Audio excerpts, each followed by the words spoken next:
I am sorry. তুমি sorry কেন বলছো? এতদিন ধরে তোমাকে খুশি না করেছি তাই।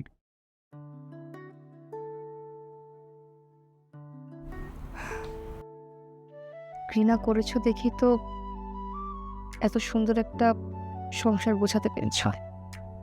কি সুন্দর একটা মেয়ে হয়েছে তোমার, মাশাআল্লাহ। ঠিক, ওর আম্মু আমাকে অনেক ভালোবাসে, অনেক। যেন এতগুলো বছরে আমি কখনো ওর কাছে কোনো কিছু চাওয়ার সুযোগ পাইনি। কেউ যেন বুঝে যায় যে আমার কখন কোনটা দরকার।